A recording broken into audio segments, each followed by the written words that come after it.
Buenos días, hermanos, hermanas. Gracias a Dios que nos ha concedido poder reunirnos una vez más para continuar con nuestra catequesis mistagógica. Espero que a todos nos vaya verdaderamente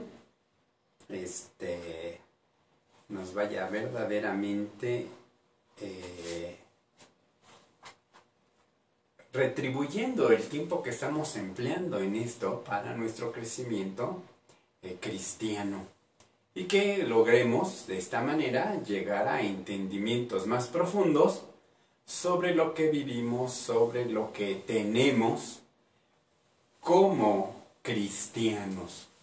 Fíjense que creo que se han dado cuenta que enfatizo mucho el aspecto de cristianos. Generalmente no me reduzco para decir como católicos, porque quiero que logremos entender todos nosotros que la Iglesia de Cristo es mucho más amplia que aquella que concebimos solamente con la categoría de católicos. La Iglesia de Cristo es mucho más amplia, no solamente porque abarque a otras denominaciones eclesiales también cristianas, sino también porque la conformación de la Iglesia de nuestro Señor se mantiene y permanece a través de los siglos, de tal manera que la Iglesia de tiempos pasados, lo diré de esa manera, aunque hayan muerto, sabemos que en Cristo vive. La Iglesia vive en Cristo. Y entonces se extiende en el tiempo, aunque no en la forma, porque, pues claro, a los hermanos ya difuntos, pues no los vemos, pero sabemos que están con nosotros. De ahí que anteriormente se hacía esta distinción de la Iglesia, ¿verdad? La Iglesia triunfante, o sea, referido a todos aquellos que ya habían muerto y que ya estaban en la gracia del Señor, que no sabemos cuántos son.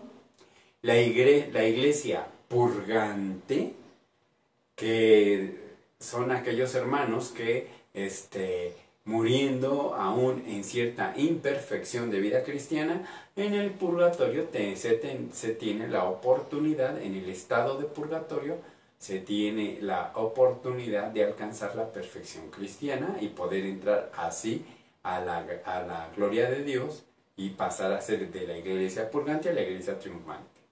Y finalmente, la iglesia militante, que esa sí es la que conformamos los que estamos vivos sobre este plano. O sea, que estamos aquí en carne y hueso, viviendo, creciendo, conociendo al Señor. Entonces, somos la iglesia que milita en este mundo. Ya sé que el lenguaje, muchas veces el lenguaje no es del todo tan acertado. Por ejemplo, esto de la militancia, pues obviamente nos hace eco de las cuestiones del ejército, de la milicia. Entonces, en cierta manera a veces nos podemos denominar como el ejército de Dios, aunque no alcancemos, y ojalá que nunca lo hagamos, un alcance beligerante, un alcance de guerra, no, en absoluto. Es ciertamente una figura. Este segundo aspecto es lo que resaltaré. Confío que ustedes y yo, al haber hecho ya este recorrido, lo que llevamos,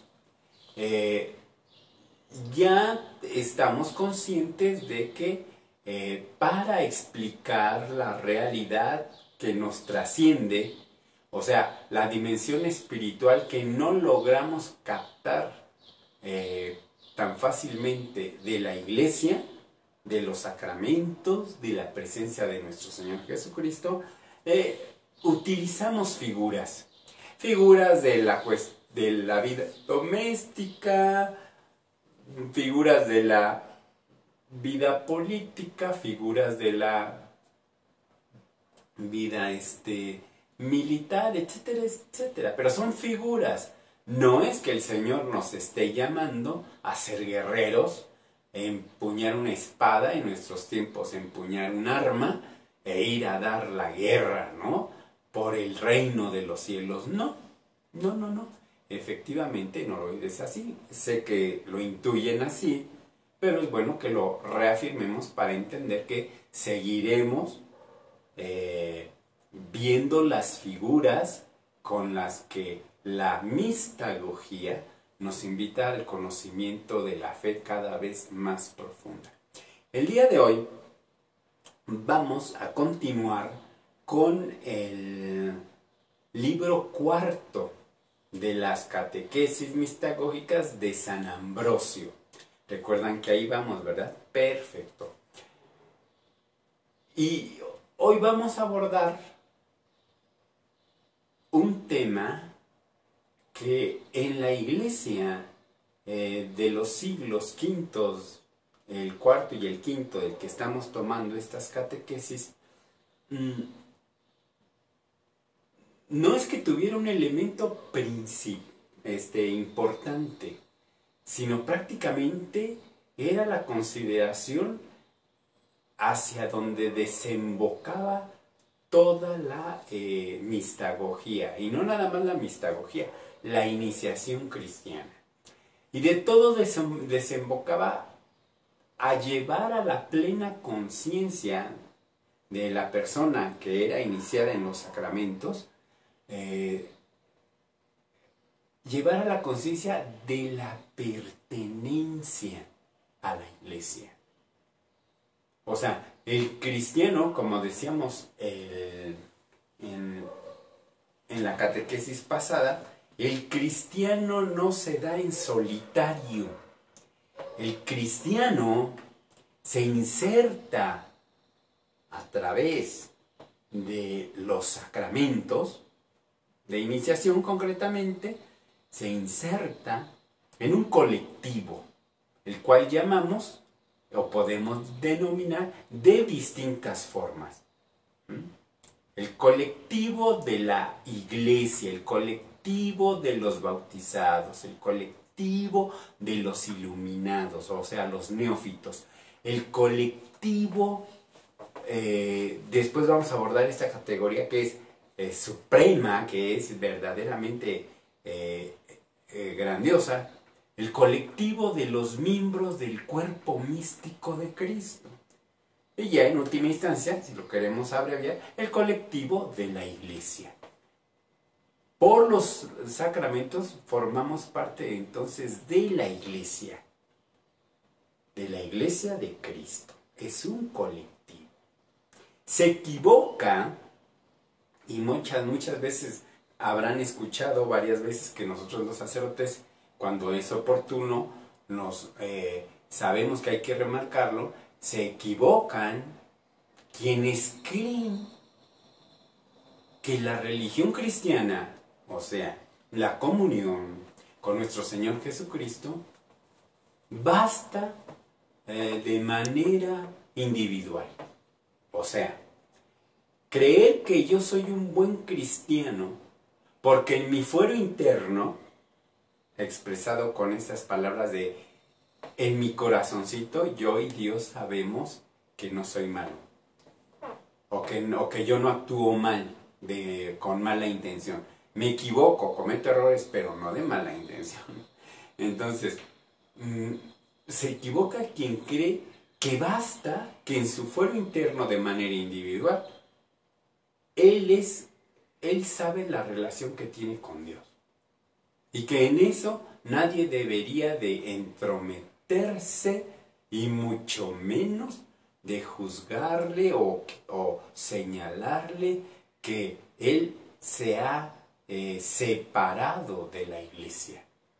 Entonces fíjense qué importante es esto, y cómo en la catequesis mistagógica se va a enfatizar. Se va a enfatizar porque lo importante de la iniciación cristiana es eso, la integración al colectivo, la integración a todos los bautizados en el nombre del Señor. Somos una iglesia. Y si quieren ahí podemos utilizar otras denominaciones. Somos la iglesia, somos la familia de Dios, somos el cuerpo místico, insisto, que eso lo tenemos que estudiar verdaderamente a fondo por la grandeza que nos va a reportar. Pero sí, o sea, hay que entender eso.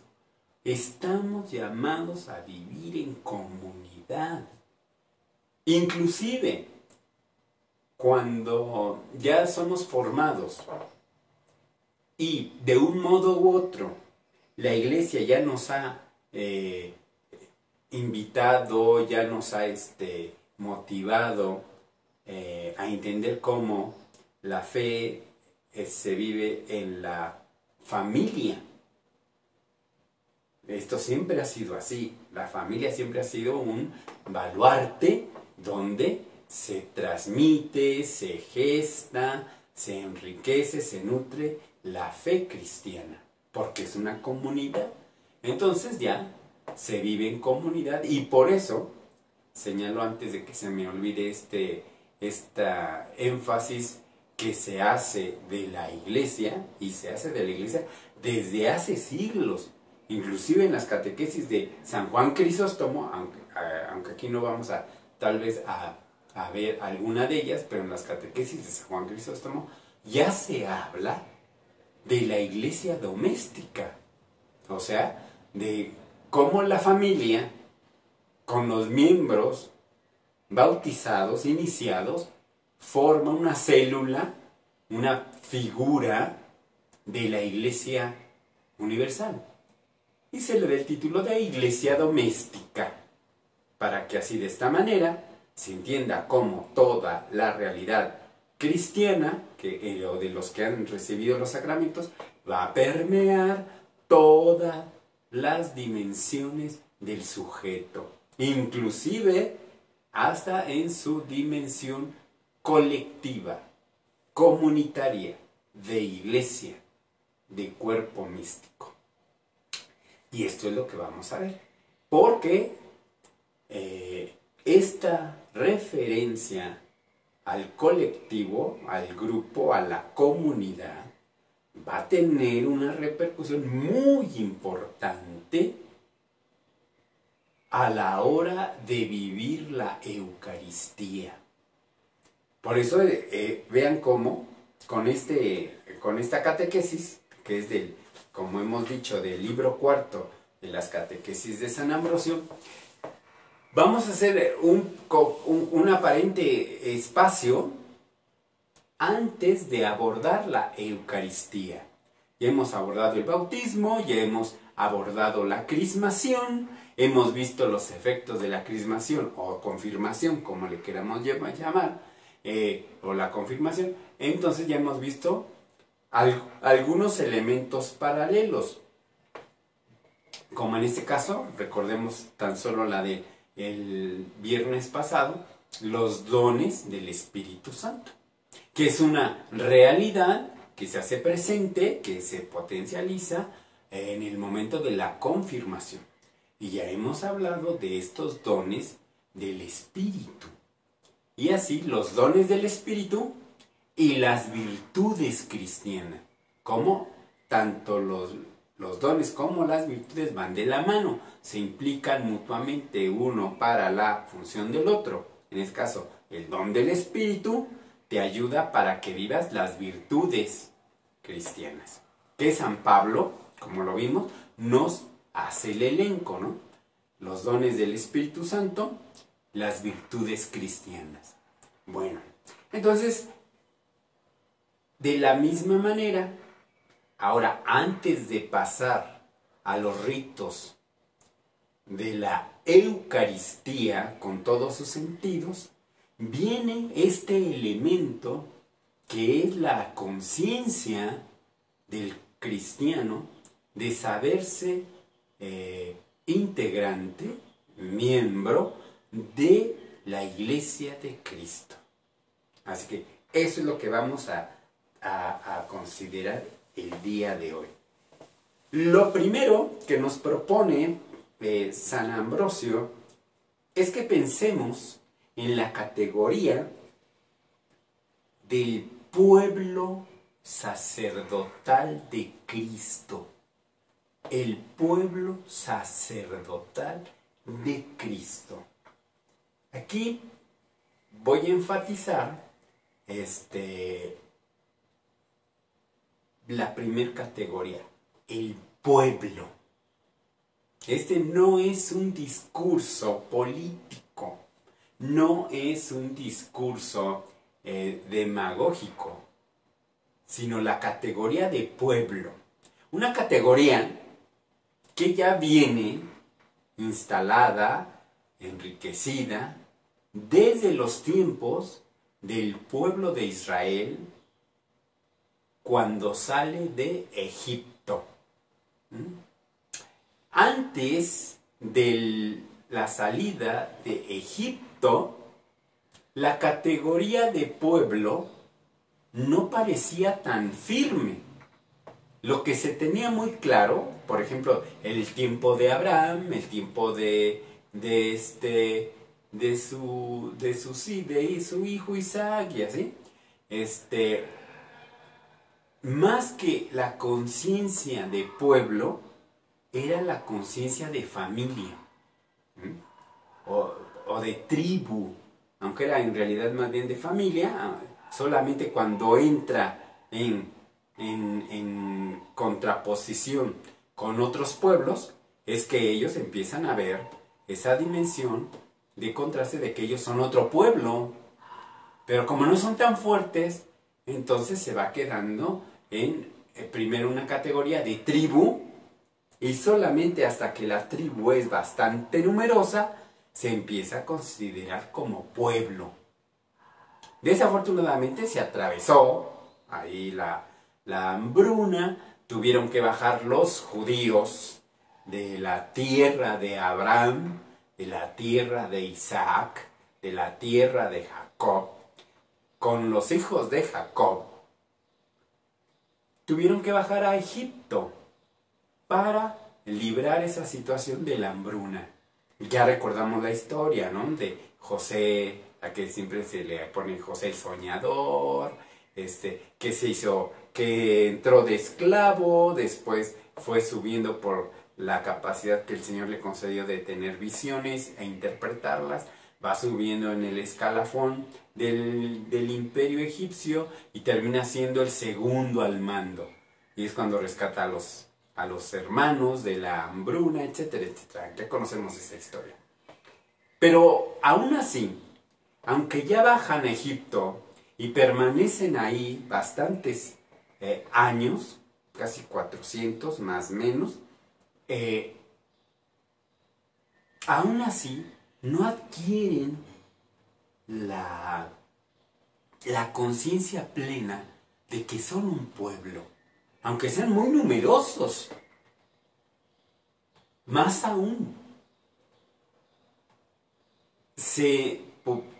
podríamos decir que cuando van tomando conciencia de que son una familia y que esa familia se va multiplicando, recuerden que eran 12 hijos de Jacob que dan nacimiento a las 12 tribus. Y esas tribus, en cierta manera, van a permanecer con esta conciencia de que son parte de las 12 tribus de Israel. No van a lograr del todo la identidad como pueblo, o sea, ya como un plural, una unidad pero plural, hasta que reciben la ley de Moisés. Por eso se dice, o vamos a encontrar en varios salmos y en varias referencias, que el pueblo de Israel reconoce que Dios, Yahvé, los constituyó como pueblo a partir del Sinaí. O sea, cuando Dios a ese grupo de tribus los va a unir, a homologar en una ley, o sea, el decálogo. Y a partir de ahí, el pueblo de Israel ya no solamente empieza a crecer en la conciencia de ser un pueblo, sino al mismo tiempo empieza a crecer en el conocimiento de cómo Dios, Yahvé, que estaba en el Sinaí, voy a referir esto como, recuerden que en los pasajes de Éxodo, sobre todo de la primera etapa de Moisés, que Moisés sale huyendo de Egipto y vive allá en las tierras de su suegro Jetro o Yetro, Moisés empieza a ver cómo el Señor va constituyendo pueblo a esos que estaban esclavizados y también en cierta manera separados en cuanto a que cada tribu buscaba la manera de que por cada tribu crecieran, se protegieran, se ayudaran, pero no como pueblo. De hecho, vean ustedes una situación muy característica. Dice en el Éxodo que los israelitas llegaron a tal grado que se multiplicaron. Esto lo dice al inicio, antes de que naciera Moisés. A tal grado había crecido el pueblo de Israel que los egipcios tenían miedo porque numéricamente ya lo superaban. Entonces, ¿qué hace el faraón? Precisamente manda asesinar a los varones para que ya no se fortalezcan.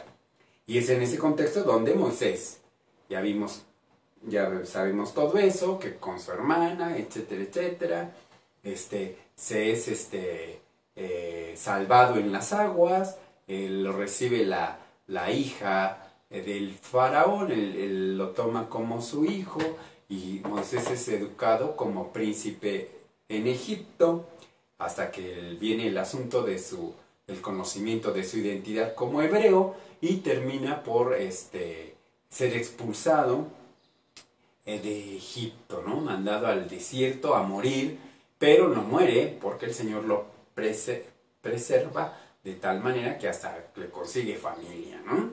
Con Débora y después tiene su hijo Moisés. ¿Qué es lo que sucede? Bueno, que aún ahí, aunque estaban bajo la misma esclavitud, sabían que pertenecían en el origen a la familia de Jacob, aún así no estaba la unión y la noción como un pueblo que puede marchar juntos.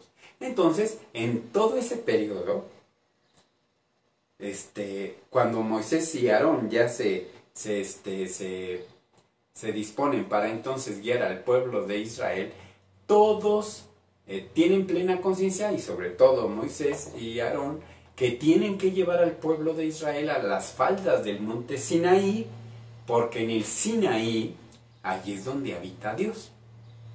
Fíjense, la mentalidad en ese momento del pueblo es que Dios tenía una sede, Yahvé, y que la presencia de Yahvé estaba circunscrita a un lugar concreto, en este caso el monte Sinaí. Por eso tenían todos que hacer ese recorrido desde Egipto, salir de Egipto, para ir al Sinaí a adorar a Yahvé. Que de hecho era lo primero que le pidieron al faraón, ¿no? Le dijeron al faraón: danos oportunidad de ir a adorar a nuestro Dios, a Yahvé. Y el faraón les dice que no. Y de ahí empieza toda la diatriba en cuanto a que el Señor Yahvé le va a mostrar al pueblo de Israel cómo Él va a dar la cara por ellos. Y Él los va a liberar. o en este caso les va a mandar al liberador, que es Moisés. Pero todo esto para que ellos puedan llegar al Sinaí, porque Dios está en el Sinaí, es la montaña donde ahí está el Señor. Después del Éxodo, después de este Sinaí, resulta que el pueblo de Israel empieza su peregrinaje por el desierto. Recordarán que son los 40 años, ¿no? Con todo lo que implicaba por el castigo de haberse rebelado al Señor, etcétera, etcétera. Pero resulta que toman ahora ya no tener que ir al Sinaí todos los años, sino que el Señor les dice que Él caminará con ellos. Entonces, déjenme decirlo en esas palabras. De un Dios que estaba circunscrito a un lugar, como quien dice, anclado en un lugar, ahora pasamos a una categoría de un Dios que es peregrino. O sea, que camina con su pueblo. Si su pueblo se va para el norte, pues va para allá. Que si se va para el este, se va para allá. Y así 40 años en el desierto. Y el Señor les manifestaba su presencia con el tabernáculo, o sea, la tienda de la reunión. La tienda de la reunión. Y ahorita vamos a hacer una referencia a eso. Por eso toda esta introducción, para poder comprender cómo la Eucaristía tiene esta presencia. La cuestión de la presencia sagrada de Dios, vean cómo se va modulando. De un lugar sagrado, el Sinaí, pasa a un lugar móvil o, como decía yo, itinerante, peregrino, porque a donde vaya el pueblo de Israel, la tienda de la reunión, con el tabernáculo y todo, se ponía en el centro del campamento judío. Donde fueran, ahí se ponía el tabernáculo, ahí se ponía el arca de la alianza, en la tienda de la reunión, el arca de la alianza que contenía las tablas de la ley que recibió Moisés para dirigir al pueblo. Entonces vean cómo el pueblo va cobrando y pasa mucho tiempo, o sea, no es de inmediato, porque una cosa es decir y otra cosa es que se conforme el pueblo en el entendimiento de que ellos son el pueblo de Dios. No solamente es un aglomerado de tribus, sino que es el pueblo de Dios. Qué bueno, o sea, no quiero decir con esto de que el que hayan tenido conciencia de formar un conjunto de tribus hebreas, o en este caso las denominadas por cada uno de los hijos de Jacob, esto no quiere decir que esté mal, no, es simplemente señalar cómo va creciendo, se va dando cuenta de la valía que tiene el pueblo de Israel y que no va a estar exento de errores, porque vamos a ver cómo el pueblo de Israel va a ir madurando después del éxodo o de la peregrinación en el desierto, de esos 40 años en el desierto. Empieza con Josué, empieza el periodo de los jueces. Y con ello quiere decir que el pueblo de Israel va preparándose para otro paso cualitativo que ya es la monarquía, con el rey Saúl, después el rey David y después el rey Salomón. Los tres periodos monárquicos más célebres aunque después esto se vaya extendiendo en la división del pueblo de Israel entre el Israel del norte y el pueblo del sur, en estos dos reinos, ¿no? El de Israel y el de Judá. Entonces, lo que interesa aquí es esa conciencia de ser,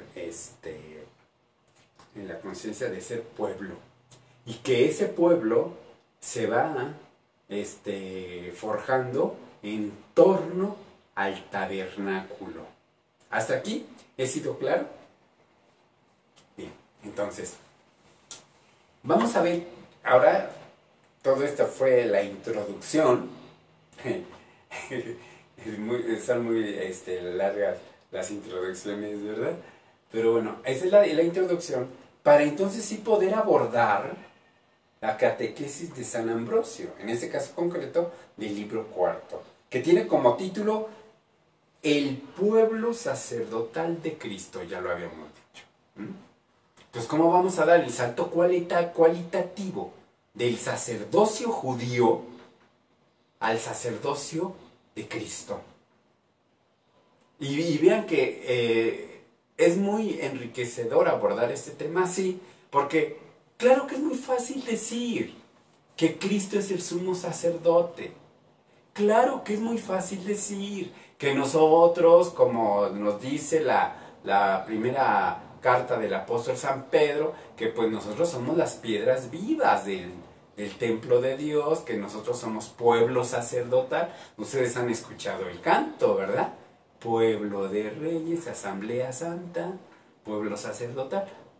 Porque es un canto que manifiesta la unión de la iglesia con nuestro Señor Jesucristo. Entonces, pero se hace la mención de la categoría pueblo sacerdotal. Y nosotros a veces nos preguntábamos,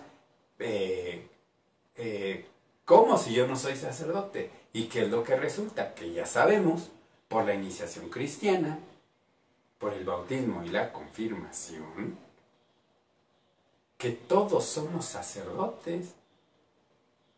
Y poder decirlo así también, sacerdotes y sacerdotisas. De tal manera que entre los bautizados, en la cuestión sacerdotal, no hay diferencia. Porque todos por el bautismo adquirimos por el bautismo la cualidad de ser sacerdotes y sacerdotisas. Se equivocan quienes dicen o quienes ven desde fuera la iglesia y dicen que los sacerdotes nada más somos nosotros, los varones que somos consagrados. Entonces, no, sacerdotes somos todos. Y como dice la carta a los hebreos, ¿verdad? La iglesia, la comunidad del Señor, por el Señor por medio de la comunidad, elige de entre los miembros de la comunidad a quienes van a ser los ministros. O sea, los que van a servir. O sea, tampoco crean, o sea, no hay que quedarnos en la primera impresión, que cuando entonces el Señor elige a los ministros, está generando una división de miembros, o sea, unos que son más que los otros, como si hubiera cristianos de primera y cristianos de segunda. No hay así, no existe eso. Al contrario, si hay una graduación entre el pueblo de Dios, entre ministros y pueblo, la graduación, o la gradación, mejor dicho, no graduación, gradación de gradas, de niveles, en todo caso es en orden al servicio, no en orden a prerrogativas. Entonces, nosotros, sí, es cierto, comúnmente nos dicen sacerdotes, pero sabemos que somos ministros, o sea, servidores. ejercemos el ministerio, o sea, el servicio. Todos somos sacerdotes, entonces hacemos un ministerio, servicio de esos sacerdotes. Entonces, fíjense, yo creo que esto lo han escuchado. ¿Cómo? Entonces, en el pueblo de Dios hay dos clases hay un sacerdocio común, esto lo han escuchado, el sacerdocio común, todos somos sacerdotes, y el sacerdocio ministerial, que en todo caso nada más bastaría referirlo como el ministerio. Y el ministerial, o el ministerio, está al servicio del sacerdocio común. En pocas palabras, los sacerdotes o los ministros estamos al servicio de toda la iglesia, de todos ustedes. Sin embargo, al correr de los siglos y que se pierde este conocimiento y esta orientación, estamos pensando al revés. Entonces pensamos que los miembros de la iglesia, a los que les invitamos a participar en distintos ministerios, o sea, en distintos servicios, creemos, o sea, como que de manera automática, como que los ministros o los hermanos que son de la comunidad, pero que están haciendo un servicio, están al servicio del sacerdote, cuando es al revés. Es el sacerdote el que está dando el servicio, como estas catequesis mistagógicas. O sea, ¿por qué las estoy dando? ¿Por qué las estoy compartiendo con ustedes? Porque no tengo nada que hacer, porque ahora que estamos aquí encerraditos me aburro y entonces por lo menos así les platico algo. No, es un servicio. Les estoy sirviendo. ¿Cómo? Tratando de compartir estas cosas que a veces por la inercia de nuestra dinámica social perdemos de vista y se nos olvidan. ¿No? Y luego cuando se nos presentan en las celebraciones, en los acontecimientos eclesiásticos, etc., no los entendemos. No sabemos dar razón de ellos. Entonces, ¿qué hago? Junto con los padres de nuestra unidad, dialogamos y vamos a hacer este servicio de la mistagogía. ¿Para qué? Para que la mayoría de nuestra comunidad, si es que tiene la posibilidad, pueda tener este conocimiento que a veces no es fácil adquirirlo si nada más nos hemos reducido a saber de nuestra fe lo que nos dice el catecismo, lo que aprendimos, mal aprendimos, porque no hay que ser tan ambiciosos, no aprendemos todo lo que nos enseñan en el catecismo. Entonces, tenemos nociones, pero no tenemos un conocimiento claro, distinto, de tal manera que se convierta entonces en la fortaleza espiritual de mi vida. Y aquí no estoy, no voy a señalar a nadie, no tengo por qué, pero es clarísimo, desde el momento en que nos toca la puerta, la adversidad, los problemas, las crisis, etc., y nuestra fe tambalea, quiere decir que no hemos entendido. Por eso, en estos días de pandemia y todo, constantemente aprovechamos las lecturas del Evangelio, del Hechos de los Apóstoles, para recordarnos que Dios acompaña a su iglesia. Lo que estamos diciendo. El Señor no abandona a su pueblo. Aunque tú te sientas así, aunque tú pienses, ¿por qué el Señor me abandona? ¿Por qué el Señor ya no se acuerda? De hecho, vean qué nefasta es esa expresión, queriendo ser muy simpática, pero es nefasta y es contradictoriamente cristiana. Decir, Dios aprieta pero no ahorca. Aparentemente dice uno, bueno, es para dar consuelo. No, ¿consuelo de qué? ¿Que no tienes la certeza de que Dios no te abandona? Claro, la respuesta es no, no la tengo. Por eso tengo miedo, por eso tengo incertidumbre, por eso me doblego. Esa es la verdad. Ahora, hazte la pregunta, ¿por qué se tambalea tu fe? Quiere decir, ¿tienes poca fe? ¿Has cultivado tu fe? ¿La has robustecido? ¿Se te ha olvidado? ¿No has tenido tiempo? O sea, hay que encontrar la raíz. ¿Por qué tiembla mi fe? Aunque muy acá te diría, pues si es que la tienes, ¿no? Pero no, es claro que la tenemos porque como ya vimos en la mistagogía, ya recibimos el bautismo y ya recibimos la crismación o la confirmación. Entonces, ¿qué me queda ahora considerar? Precisamente la Eucaristía. Y este conocimiento de la Eucaristía va precedido primero por la conciencia de que tú eres pueblo. Somos un pueblo, no meramente un aglomerado de creyentes, no meramente un conjunto de los que están intentando.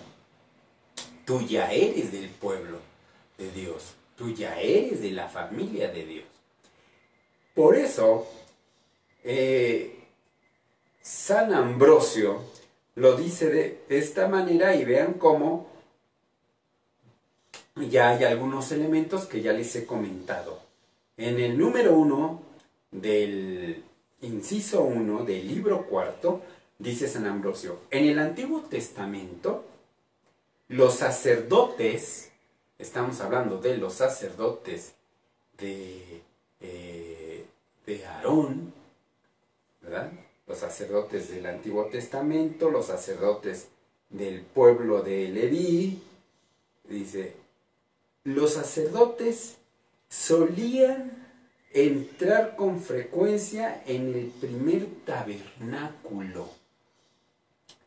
Para hacer referir esto, lo voy a hacer en dos partes. Primero,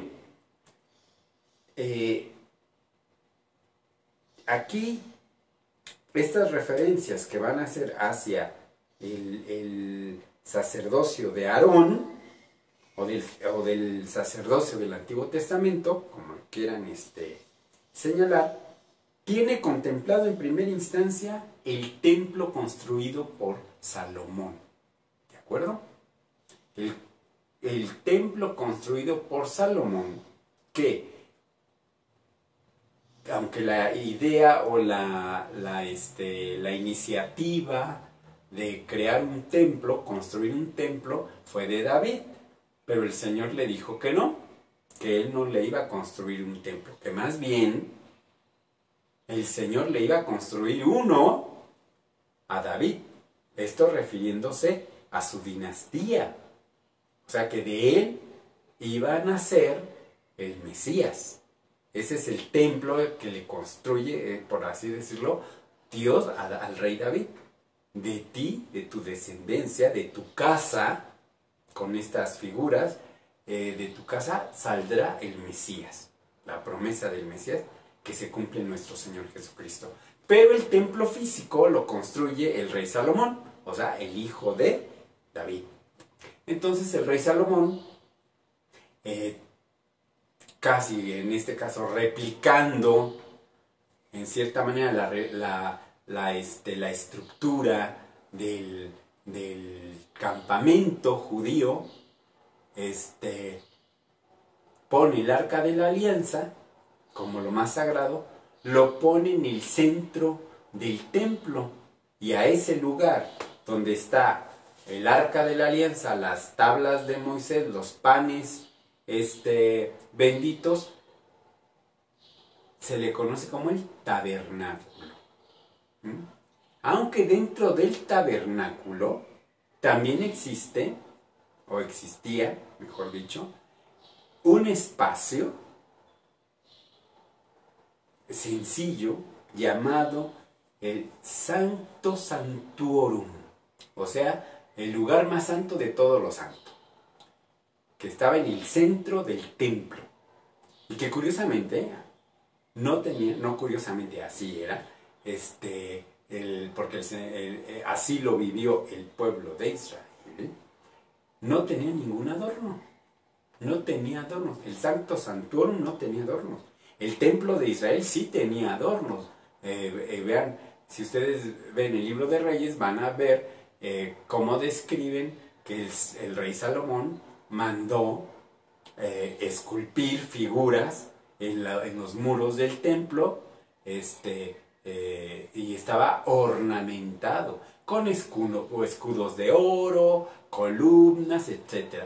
Pero el Sancto Sanctorum, que es el núcleo, el centro del templo, lo sagrado de lo sagrado, dice ahí que estaba limpio. O sea, no había ni una sillita, no había ninguna mesita, no había, o sea, nada. Incluso el tripoide donde se quemaba el incienso estaba fuera del Santo Sanctorum. Y ahí era donde se quemaba el incienso en honor a Yahvé. Y aquí nos dice que hace referencia a San Ambrosio a cómo a ese Santo Sanctorum, bueno, primero, en el centro del templo, los sacerdotes, o sea, todos los que eran ungidos sacerdotes, o sea, de la tribu de Leví, entraban a con frecuencia al primer tabernáculo, o sea, al primer patio del templo. Ahí se paseaban bueno, no se paseaban, sino ahí circulaban, se presentaban los sacerdotes para dar los oficios de la oración, del altar, de los sacrificios, todo eso, con frecuencia, según el orden que les tocaba. Recuerden ustedes que en el inicio del Evangelio de San Lucas, cuando nos narran cómo Zacarías entra al tabernáculo para hacer las oraciones vespertinas, quemar el incienso en la tarde, o sea, ofrecerlo al Señor, que es donde queda mudo porque el ángel le dice que va a tener un hijo, que en este caso va a ser Juan el Bautista. Dice que en esa ocasión le tocaba a Zacarías, le tocaba hacer ese servicio sacerdotal, ministerial. Entonces tenían un rol, y por eso con frecuencia, aparte estaban domiciliados en todo el territorio judío de su tiempo, y entonces se tenían que dar la tarea de trasladarse para cuando les tocara a ellos el servicio. Entonces todos llegaban al templo de Salomón, al templo de Israel, y entonces ahí en Jerusalén, entonces ahí daban su servicio según el rol que tenían. Entonces era frecuente que fueran a ese patio para dar su servicio o para estar ahí junto con los otros sacerdotes. Pero al Santo Sanctorum, dice aquí, solamente el sumo sacerdote entraba una vez al año. Solamente una vez al año. Y entraban ahí al Santo Sanctorum porque era su oficio. Sea en alguna festividad especial, sobre todo para la cuestión de la penitencia, o sea, del pedir perdón a Yahvé por las infidelidades del pueblo. De hecho, para cerrar nada más como dato simpático, esto era tan estricto y lo vivían tan plenamente, sabiendo que solamente al Santo Santuorum podía entrar el sumo sacerdote una vez al año. De tal manera que cuando el sacerdote, el sumo sacerdote, entraba al Santo Santuorum, iba atado con una cuerda a la cintura. Por si el sumo sacerdote se moría allá adentro, lo jalaban porque no podían entrar por él, imagínense, ¿no? Se dio un paro cardíaco al sumo sacerdote. Pues, qué lástima, no podemos entrar. Hay que esperar al próximo año, ¿no? O a que haya otro sumo sacerdote que entre por el cadáver. Pues no. Entonces se ataba en la cuerda en la cintura y si ocurría un accidente de ese tipo, pues ya lo jalaban, lo sacaban del Santo Santuorum, porque nadie podía entrar, sacaban el cuerpo y listo, ¿no? Se elegía otro y entonces ya se volvían a retomar estos ritos especialísimos. Entonces, vean, señalo esto para que veamos el contraste, porque San Ambrosio nos dice que si así como el sumo sacerdote entraba una vez al año, dice, y eso nos lo explica el apóstol en la carta a los Hebreos, dice, en el segundo tabernáculo, bueno, ya nos está diciendo que ahí se encuentra lo que les he dicho, el maná, el arca de la alianza, la vara de Aarón, que volvió a florecer, etc.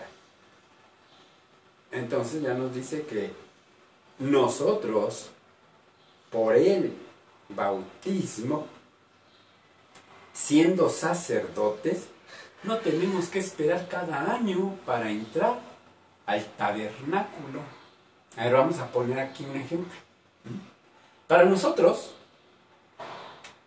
el Santo Santorum, o sea, el lugar más santo, para nosotros el lugar más santo es en donde se encuentra la presencia sacramental de Cristo, o sea, el sagrario. De ahí que tenemos varias prácticas para manifestar esta preeminencia de la presencia del sacramento, o sea, de la presencia sacramental de Cristo en la hostia consagrada, que es su cuerpo. Entonces, ¿qué es lo que pasa? Que nosotros tenemos acceso en cualquier momento. Incluso tenemos aquí el servicio, por ejemplo, el ministerio de los hermanos, hermanas, que vienen y por tiempo, organizados, etcétera, vienen a pasar una hora delante del Santísimo. Y lo pueden hacer cuantas veces quieran. Entonces no es necesario esperar todo un año para ver si puedes ingresar. Y tú y yo no somos como somos sacerdote, ni siquiera como del antiguo sacerdocio, del sacerdocio de Aarón, pero sí tenemos, por la gracia de Cristo, porque ya fuimos crismados, ya fuimos consagrados, ya fuimos bautizados, sí tenemos el acceso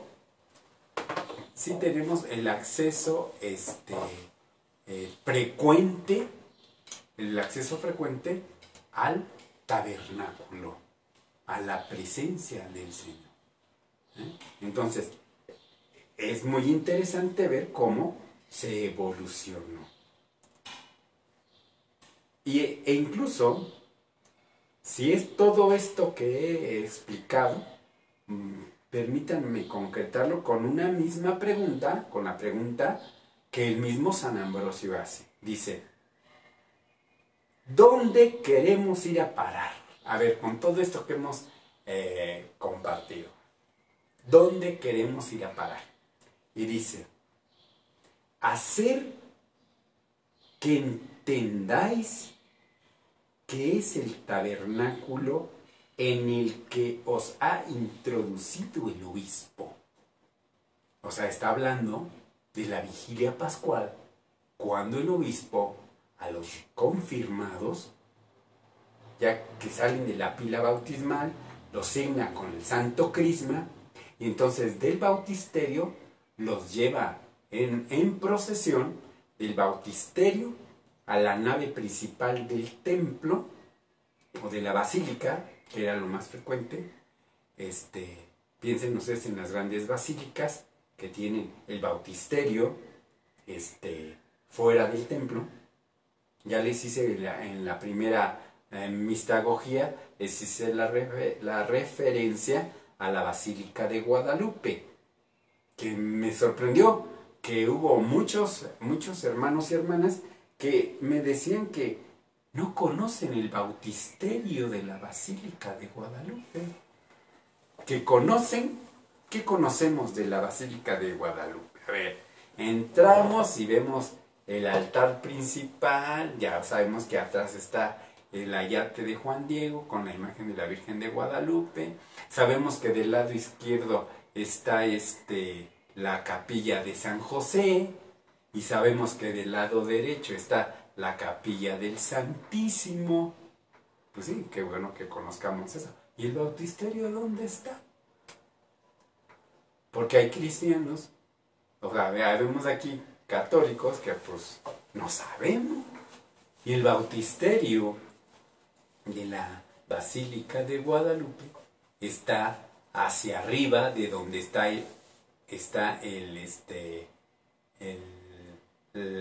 ¿cómo se llama este lugar donde están las veladoras? Ahorita se me fue el nombre. Dice el velatorio, pero no es el velatorio. Sino donde se ponen las veladoras, hacia atrás, hacia arriba, a la derecha, hacia allá está el bautisterio. Entonces, fíjense, si algún día tenemos la oportunidad, que espero que así se realice, dependerá de la situación del obispo, ahí en la basílica, realice la iniciación cristiana, o sea, en la vigilia pascual, si realiza la iniciación cristiana, desde allá arriba, que es un poco más arriba de donde está la imagen, la estatua de Juan Pablo II, San Juan Pablo II, está atrás el bautisterio. Entonces, saldrían los bautizados y confirmados, saldrían caminando del bautisterio a atravesar ese pasillo de las velas, donde están las velas, y ser introducidos por el costado de la basílica y entrar al pasillo central a tomar el lugar que les corresponde. Eso es algo maravilloso, es algo muy bello, muy plástico, y ojalá que algún día tengamos la oportunidad de poder asistir a la vigilia pascual en la Basílica de Guadalupe y ver eso.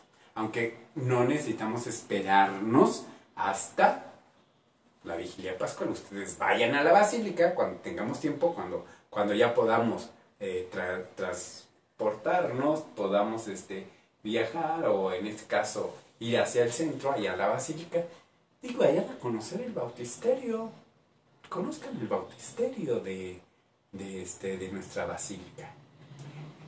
Les aseguro que todos estaríamos muy a gusto, muy contentos si conociésemos otros bautisterios. Por ejemplo, el bautisterio de la Catedral de Cuernavaca, que es un bautisterio muy importante. Algún día, otro día explico el por qué el bautisterio de la Catedral de Cuernavaca es importante. Pero también conocemos otros bautisterios muy famosos, inclusive con ganas de conocer. Por ejemplo, el bautisterio de la Catedral de Florencia, el bautisterio de la Catedral de Siena, el bautisterio de tantas otras iglesias, el bautisterio de la iglesia en Jerusalén, de Belén, en fin, bautisterios que están fuera del templo, ¿no? Entonces, pues, no necesitamos ir hasta allá, basta que vayamos a nuestra Basílica de Guadalupe, conocemos la basílica, que bueno, ya la conocemos, vamos muchas veces, Ahora vamos a conocer el bautisterio de, de la basílica. Y van a ver qué bello es muy bello, muy bello. Ahí se los dejo de tarea, para cuando podamos ir, puedan conocerlo. También nos dice pues San Ambrosio todo esto para decir cómo como sacerdotes entramos al tabernáculo. Como sacerdotes podemos entrar al tabernáculo y al mismo tiempo, cuando es necesario, según la necesidad de cada comunidad, otros hermanos hacen algunos ministerios en orden al tabernáculo. Generalmente les decimos ministros extraordinarios de la comunión. Ellos hacen un ministerio en orden al tabernáculo, porque ellos van por el Santísimo, también en caso de necesidad van y lo reservan, en caso de necesidad pueden distribuir la comunión a los hermanos que no pueden asistir, etcétera, etcétera. Porque es un ministerio en orden al tabernáculo, o sea, al sagrario, a donde se tienen resguardadas las hostias consagradas que han quedado de la celebración eucarística. Fíjense qué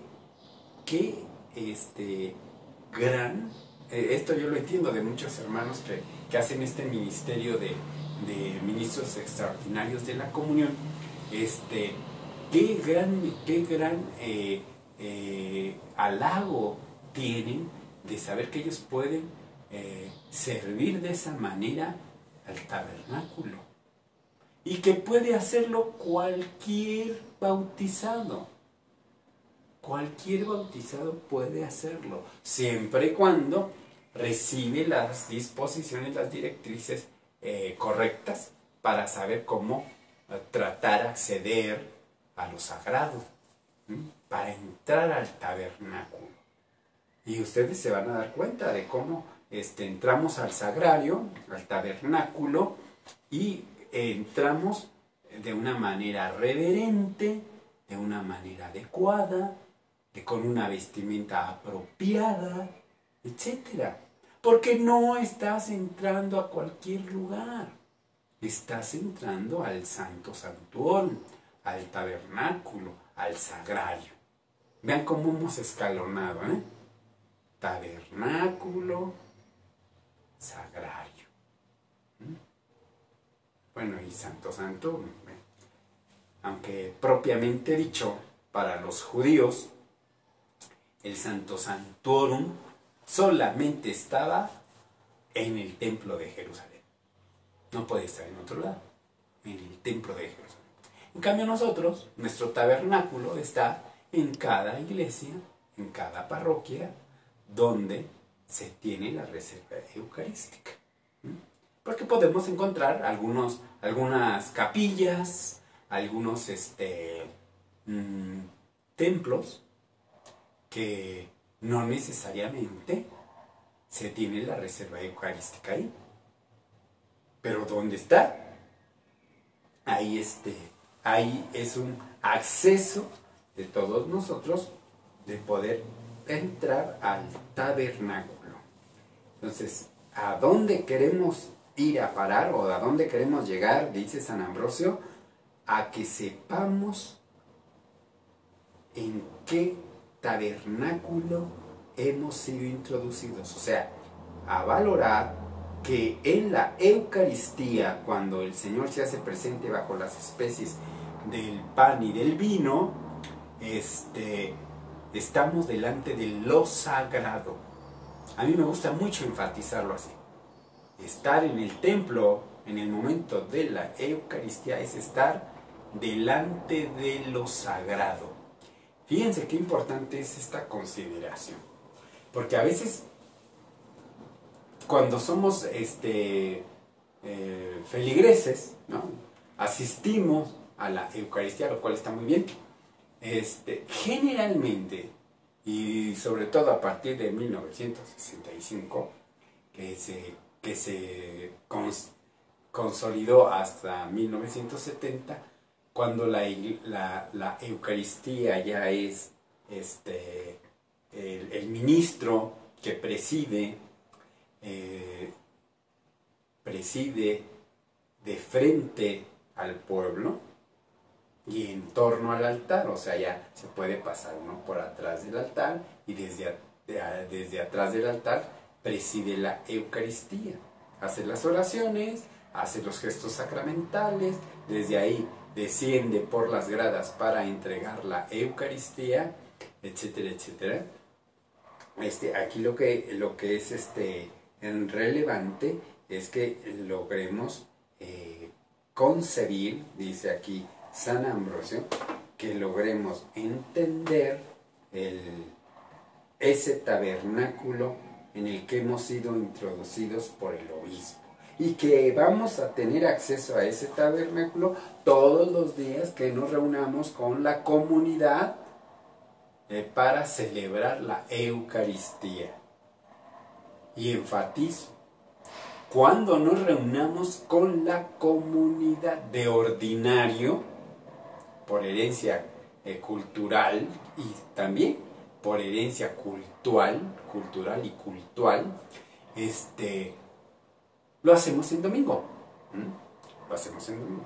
Pero también sabemos que celebramos la Eucaristía en otros momentos de la semana. Entonces, cada vez que nos reunimos como comunidad a celebrar la Eucaristía, estamos accediendo al tabernáculo espiritual que es el cuerpo de nuestro Señor Jesucristo.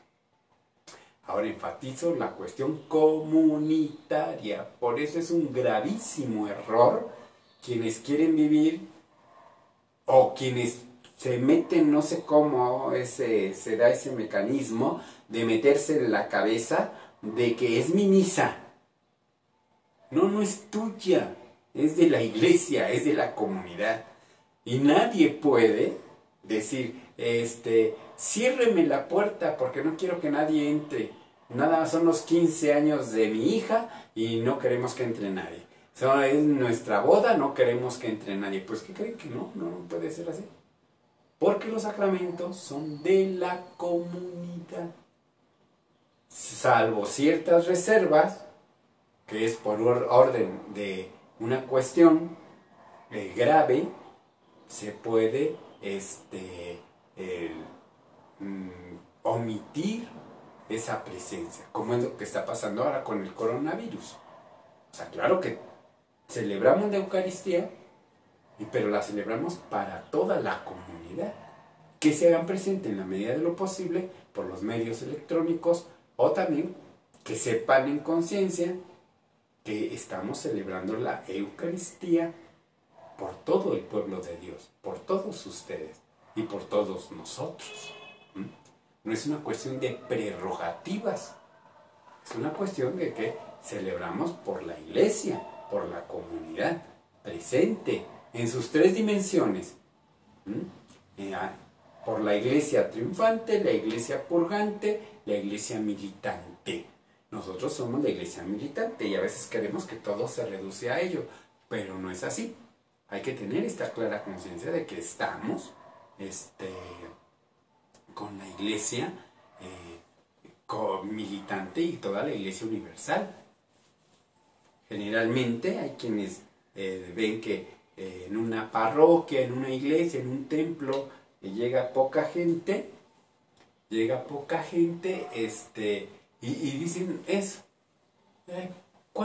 ¿Qué poca gente vino? ¿Por qué viene aquí tan poca gente? ¿Por qué no se llena el templo? Porque es lo de menos. No es una cuestión cuantitativa. La cuestión no es esa. Más bien ahí habría que revisar por qué la comunidad no quiere venir a este templo. Hay personas que prefieren ir a otros templos, no a su parroquia, porque allá les gusta mejor. Porque allá el padre es más simpático. Porque allá, en fin, ¿no? Ya cada uno sabrá por qué elige ir a cada iglesia, a cada templo a celebrar la Eucaristía. Mientras vayamos a la Eucaristía para nuestro encuentro con el Señor, está bien. Lo óptimo sería reunirnos con nuestra comunidad parroquial, porque somos de esa comunidad, y en comunidad vivir la Eucaristía. Eso es lo óptimo. Lo otro está bien, no es que esté mal. Y no somos nadie para privar a nadie de, no, tú no vayas a aquella iglesia, tienes que venir a esta, ¿no? Mientras vaya a una iglesia católica, ¿no?, en comunión con Roma, no pasa nada. No pasa nada, ¿no? Pero sí, tengamos en claro esto.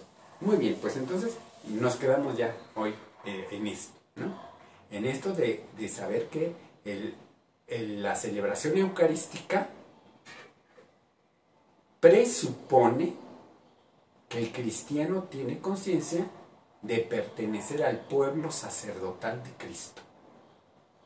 Eso es lo primero que yo tengo, sería como en lo previo al momento de acceder al sacramento eucarístico. Es que tengo conciencia de pertenecer al pueblo sacerdotal de nuestro Señor Jesucristo. Y que lo que realizamos en la Eucaristía es en todo caso la manifestación de la presencia de nuestro Señor Jesucristo en medio de nosotros, en la que nos comparte su cuerpo y su sangre. Tengamos entonces presente esto. El próximo miércoles estamos con estos elementos. Vamos a hablar sobre el altar. Muy importante, el altar. Y claro, vamos a tener que hacer otro recorrido sobre el altar que va pasando. Ahorita ya hicimos uno del tabernáculo, de la tienda de la reunión, y posteriormente, cuando ya está el templo de Salomón, los sacrificios que se realizan en honor a Yahvé. Y como de ese altar se toma como figura y como tipo el altar de la cruz, donde Cristo es sacrificado, como la ofrenda permanente, la ofrenda perfecta, y como nosotros, al tener nuestro altar en cada templo, en cada parroquia, tenemos el altar, y entonces ese signo no es otra cosa que otra manera de simbolizar la presencia de nuestro Señor Jesucristo. Y como el altar es sagrado, porque ahí es en donde se asienta el cuerpo y la sangre del Señor cuando se celebra la Eucaristía. Pues tengamos presente. Espero que estas consideraciones les sean útiles, y que de la misma manera saber que muchas de estas cosas ya las hemos escuchado, nos las han enseñado. Lo que ha faltado es que nos lo enseñen de una manera sistemática, progresiva, ordenada. Porque estar diciendo una frase por aquí, otra frase por allá, otra frase acullá, pues como que a veces más bien nos confunde. Si yo me diera la tarea de simplemente, para compartirles este argumento, simplemente retomo todas las citas bíblicas, pues sí, van así como que nos van desordenando, ¿no? No vamos ordenados y no vamos viendo cómo evoluciona el concepto y cómo evoluciona la noción cultural y cómo se manifiesta y cómo se celebra. No vamos a poder llegar entonces al final, que es la consideración de caer en la cuenta de que, caray, y yo estoy participando de esto que es sagrado. Fíjate, como no logramos, cierro con esto para dejarlo en nuestras consideraciones, como no logramos hacer entender, mostrar a nuestros hermanos, a muchos hermanos nuestros, que estamos en el templo y que estamos en un momento sagrado, por eso muchos están en misa pajareando, contestando celulares, viendo otras cosas, platicando. No es porque sea gente mala, es porque no entienden que están en un lugar sagrado, en un momento sagrado. Pues claro, el sacerdote va haciendo como acopio de paciencia, pero les habrá tocado a más de uno cuando ya el sacerdote impaciente, porque el otro que tiene enfrente no está valorando el lugar en el que estamos. Pues se impacientan. ¿Y qué terminan? ¡Ay, el padre es regañón! Pues ¿cómo no? ¿O qué quieren? Que el sacerdote, al ver el comportamiento irreverente de muchos cristianos, que se quede callado y él no defienda lo sagrado, estaría peor que ustedes. Por eso van a encontrar frecuentemente sacerdotes que en algún momento, impacientes por la inadvertencia de los fieles, tienen que llamar la atención. Y así debe de ser. Con la pena. ¿Se molestarán? Pues sí.